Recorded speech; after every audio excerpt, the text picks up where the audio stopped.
ዋይ ዜማ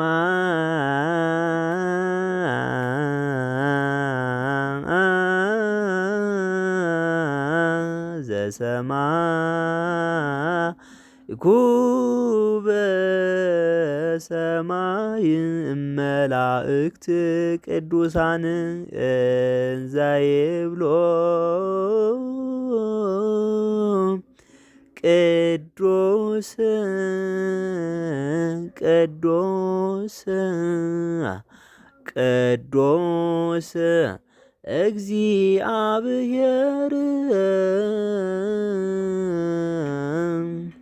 መላ ሰማያተ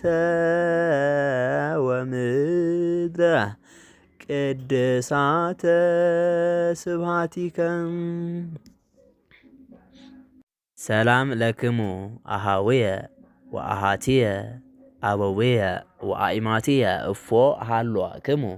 አነ እግዚአብሔር ይሰባህ ደህና ሃሎኩ ወአንቱምኒ ደህና ከመ ትከውኑ በገቢረ ተስፋ። እሺ ሰላም ሰላም ክቡራንን ኣሕዋት ኣሓት ተከታተልቲ መደብ ቋንቋ ግዕዝ ንሎማዓንቲ ከዓ ብዛዕባ ምስረታ ቃላት ብግዕዝ ክንርኢ ኢና። ምስረታ ቃላት ብግዕዝ ወይ ከዓ ዓረፍተ ነገር ምስራሕ ማለት እዩ። እስካዕ መወዳእታ ምሳና ክትፀንሑ ከዓ ብክብሪ ንዕድም። ሰናይ ፃንሒት። ሽምበኣር ብወዲ ተባዕታይን ብጓል ኣንስተይትን ኢና ክንሪኦ ዙ ምስረታ ቃላት ድብል መጀመርያ ብወዲ ቀፂሉ ከዓ ብጓል ኣንስተይቲ ዳገበርና ክንቀርቦ ኢና። እሺ በሰናስለ ንድየት ተኣስረ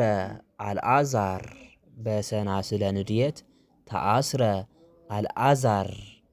አልዓዛር ብሰንሰለት ድኽነት ወይ ከዓ ብናይ ድኽነት ሰንሰለት ተኣሲሩ። በሰናስለ ንድየት ተኣስረት ሄዋን በሰናስለ ንድየት ተኣስረት ሄዋን ተኣስረት ክንብል ከለና ከዓ ተኣሲራ ክብል ተሎ ማለት እዩ። ጓል ኣንስተይቲ ብናይ ድኽነት ሰንሰለት ሄዋን ተኣሲራ። ማይተመ ጥበብ በእደ ቃሉ ፈትሃ ማይተመ ጥበብ በእደ ቃሉ ፈትሃ ማህተም ናይ ጥበብ ብኢድ ቃሉ ፈትሐ ማይተመ ጥበብ በእደ ቃላ ፈትሃት ክብል ከለካ ጓል ኣንስተይቲ ማለት እዩ። ማይተም ናይ ጥበብ ብኢድ ቃላ ፈትሐት ማይተመ ጥበብ በእደ ቃላ ፈትሃት ልጓል ኣንስተይቲ ማለት እዩ። ሰይፈ ጸሎት እምቀቀበ ቃሉ ፈትሃ ጸሎት ሰይፊ ካብ ሰግባ ኣፉ መዘዘ ወይ ከዓ ሰሓበ። ሰይፈ ጸሎት እምቀቀበ ቃሉ ፈትሃ ሰይፈ ጸሎት እምቀቀበ ቃሉ ፈትሃ ጸሎት ሰይፊ ናይ ጸሎት ሰይፊ ወይ ከዓ ካብ ሰግባ ኣፉ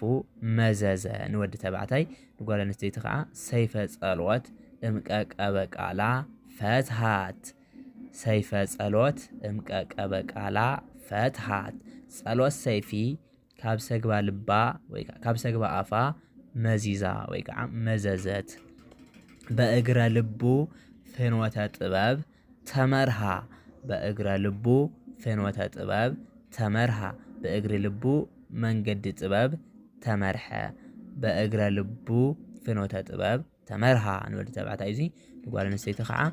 በእግረ ልባ ፍኖተ ጥበብ ተመርሃት መወዳእታ ይውስኽ ከሎ እዙይ ማለት እዩ። ተመርሃት ክብል ከሎ ተመሪሓ ማለት እዩ። እሺ ብእግሪ ልባ መንገዲ ጥበብ ተመሪሓ ማለት እዩ። እሺ እምፍኖተ እብድ ውስተ ፍኖተ ጥበብ ነስሃ እምፍኖተ እብድ ውስተ ፍኖተ ጥበብ ነስሃ ካብ መንገዲ ዕብዳን ናብ መንገዲ ጥበብ ተመሊሱ ወይ ከዓ እምፍኖተ እብድ ውስተ ፍኖተ ጥበብ ነስሃት እንተና ከዓ እዚ እውን ት ኢዱ ውስጥ ኣሎ ጓል ኣንስተይቲ ክትከውን ከላ መወዳእታ ት ይውስኽ ኣሎ። ነስሃ እንተኮይኑ ንወዲ ነስሃት እንተኮይኑ ከዓ ጓል ኣንስተይቲ ካብ መንገዲ ዕብዳን ናብ መንገዲ ጥበብ ተመሊሳ እምፍኖተ እብድ ውስተ ፍኖተ ጥበብ ነስሃት ፍኖተ ትምህርት ፄሃ ፍኖተ ትምህርት ፄሃ መንገድ ፍልጠት ጸረገ መንገድ ፍልጠት ጸረገ ፍኖተ ጥበብ ፍኖተ ትምህርት ፄሃት እንተልና ዓመ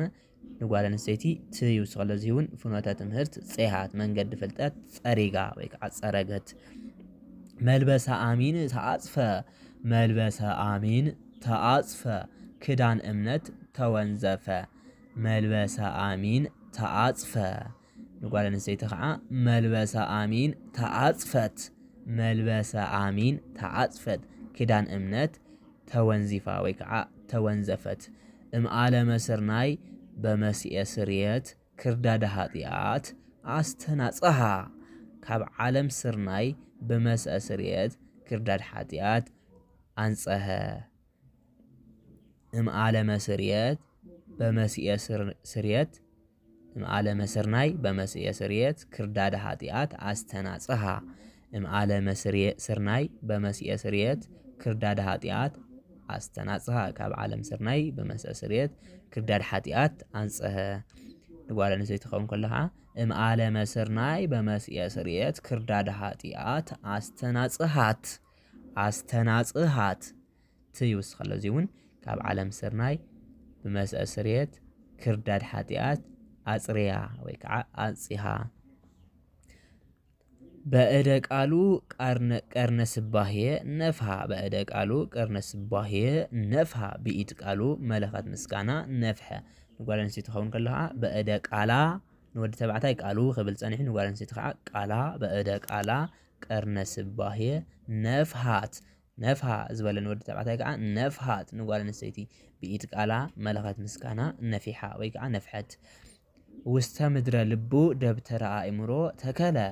ውስተ ምድረ ልቡ ደብተራ አእምሮ ተከለ ኣብ ውሽጢ ምድሪ ልቡ ድንኳን አእምሮ ተኸለ ውስተ ምድረ ልባ ደብተራ አእምሮ ተከለት እንተይልና ከዓ ውስተ ምድረ ልባ ደብተራ አእምሮ ተከለት ኣብዚኣ እውን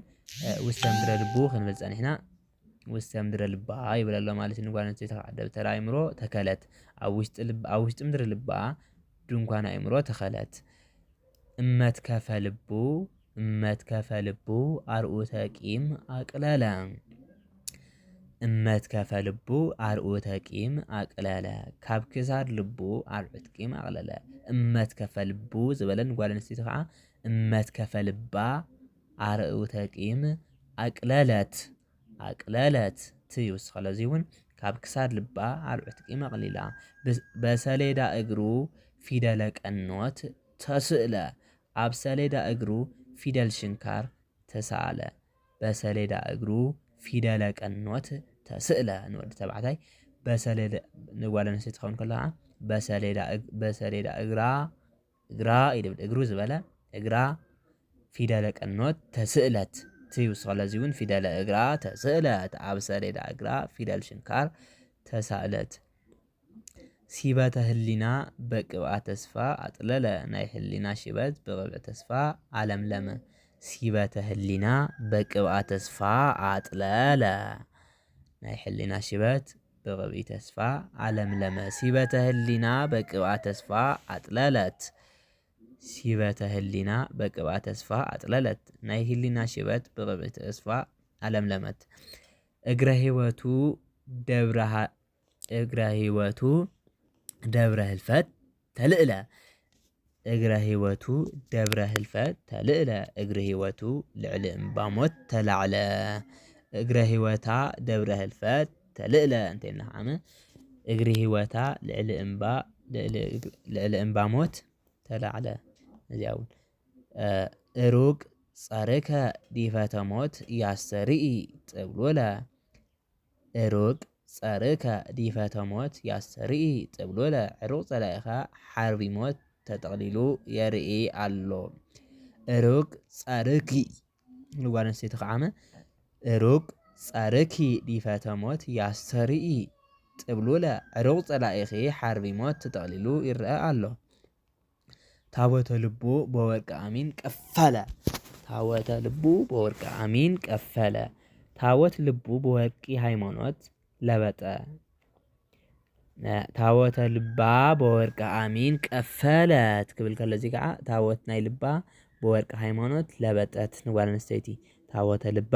በወርቀ አሚን ቀፈለት በእደ ስርየት ጥቅመ ኃጢአት አንሃለ በእደ ስርየት ጥቅመ ኃጢአት አንሃለ ብኢድ ስርየት ግንቢ ኃጢአት አፍረሰ ብኢድ ስርየት ግንቢ ኃጢአት አፍረሰ ንጓል ኣንስተይቲ ከዓ በእደ ስርየት ጥቅመ ኃጢአት አንሃለት በእግረ ልቡ ገዳመ ጸሎት የለ በእግረ ልቡ ገዳመ ጸሎት የለ በእግረ ልቡ ናብ ናይ ገዳም ጸሎት ዞረ በእግረ ልባ ገዳመ ጸሎት ኤለት በእግረ ልባ ገዳመ ጸሎት ኤለት እንተልና በእግረ ልባ ናብ ናይ ገዳም ጸሎት ዜራ ወይ ከዓ ጎብንያ ወይ ከዓ ሃዊጻ አርዘ ህይወቱ ወማህጽሞቱ ተገዝመ አርዘ ህይወቱ ወማህጽሞቱ ተገዝመ ኦም ህይወቱ ብምሳር ሞቱ ተቆርጸ አርዘ ህይወቱ በማህጽሞቱ ተገዝመ አርዘ ህይወታ በማህጽሞታ ተገዝመት እንተና አመ ኦም ህይወታ ብምሳር ሞታ ተቆረጸት ብምሳር ሞት ተቆረጸት በማህጽሞት ተገዝመ አርዘ ህይወታ በማህጽሞት ተገዝመ እንተና ንጓል አንስተይቲ ማለት እዩ በእደ ልቡ ፈትለ ሃይማኖት አነመ በእደ ልቡ ፈትለ ሃይማኖት አነመ እዚ ከዓ ብኢድ ልቡ ፈትለ ሃይማኖት አለም በእደ ልባ ፈትለ ሃይማኖት አነመ እንተና አመ ንጓል አንስተይቲ ብኢድ ልባ ፈትለ ሃይማኖት አኒማ አፈ ጸላኢ ህብስተ መቅሰፍት ተፍእመ አፍ ጸላኢ እንጀራ መቅሰፍቲ ኮለሰ አፈ ጸላኢት ህብስተ መቅሰፍት ተፍእመት ናይ ጸላኢት አፍ ጸላኢት ምንባር እዚ አፈ ጸላኢት ህብስተ መቅሰፍት ተፍእመ አፍ ጸላኢት እንጀራ መቅሰፍቲ ኮለሰት ተፍእመት እንተና ኮለሰት ማለት ፍእመ ምኹላስ ማለት እዩ እሺ ልስሃተ ልቡ በጽየወ ጥበብ ተቀስመ ልስሃተ ልቡ በጽየወ ጥበብ ተቀስመ ስንፍና ልቡ በጥበብ ጨው መቀረ ልስሃተ ልባ በጽየወ ጥበብ ተቀስመ እንተና አመ ስንፍና ልባ በጥበብ ጨው መቀረ ውስተ ጽርሐ ቃሉ ሰርዌ ስባሄ አቀመ ውስተ ጽርሐ ቃሉ ሰርዌ ስባሄ አቀመ አቤት ቃሉ ዓምድ ምስጋና አቆመ ውስተ ጽርሐ ቃላ ሰርዌ ስባሄ አቀመት እንተና አመ አቤት ቃላ ዓምድ ምስጋና አቆመት ተክለ ሃይማኖት ሊቅ በቃለ ዚአሁ መጽሐፈ አእምሮ ተርጎመ ተክለ ሃይማኖት ሊቅ በቃለ ዚአሁ መጽሐፈ አእምሮ ተርጎመ ተክለ ሃይማኖት ሊቅ በቃሉ መጽሐፈ አእምሮ ተርጎመ ንብል ማለት እዚ ጋር ወደ ተባታይ ወለተ ሃይማኖት ሊቅ በቃለ ዚአሃ ወለተ ሃይማኖት ሊቅ በቃለ ዚአሃ መጽሐፈ አእምሮ ተርጎመት እንተና አመ ወለተ ሃይማኖት ሊቅ በቃላ ናይ አእምሮ መጽሐፍ ተርጉማ ጸርከ ፈርዖን ውስተ ባሕረ ስቃይ ተሰጥመ ጸርከ ፈርዖን ውስተ ባሕረ ስቃይ ተሰጥመ ፈርዖን ጸላኢኻ ናብ ባሕሪ ስቃይ ተሰጥመ ጸርኪ ሄዋን ውስተ ባሕረ ሲኦል ተወርወ ተሰጥመ ወይ ከዓ ተወርወ እንተልና ዓመ ጸላኢኺ ሄዋን ጸላኢኺ ናብ ባሕሪ ሲኦል ተወርዊሩ ወይ ከዓ ተደርቢዩ ንብል ኣለና ማለት እዩ በእደ ልቡ ዘፈረ ሃይማኖት ገሰሰ በእደ ልቡ ዘፈረ ሃይማኖት ገሰሰ ብኢድ ልቡ ዘርፊ ሃይማኖት ተንከፈ በእደ ልባ ዘፈረ ሃይማኖት ገሰሰት እንተና ብኢድ ልባ ዘርፊ ሃይማኖት ተንከፈት ወይ ከዓ ሓዘት ማለት እዩ ወይነ ኃይል ምድረ ስጋሁ አፍለሰ ወይነ ኃይል ምድረ ስጋሁ አፍለሰ ኃይል ወይኒ ካብ ምድረ ስጋኡ ነቐለ ወይነ ኃይል ወይ ከዓ ኃይለ ወይን እውን ክበሃል ይኽእል እዩ ኃይለ ወይን ምድረ ስጋሁ አፍለሰ ኃይለ ወይን ምድረ ስጋሃ አፍለሰት እንተና ዓመ ኃይል ወይኒ ካብ ምድረ ስጋኣ ነቐለት ኩለንታ ነፍሱ ለየ ሳሂለ ነፍስ ለብሰ ኩለንታ ነፍሱ ለየ ሳህለ ነፍሱ ለብሰ ኩሉ ሰውነቱ ናይ ነፍሲ ግምጃ የቅሬታ ለበሰ ኩለንታ ነፍሳ ለየ ሳህለ ነፍሳ ለብሰት እንተነሃን ጓለን ሰይት ማለት እዩ። ዲበኮክ ሃልቦ ማህፈደ ሰላም ጌረሰ ዲበኮክ ሃልቦ ማህፈደ ሰላም ጌረሰ ኣብ ከውሒ ልቦ አዳራሽ ፍቅሪ ሰርሐ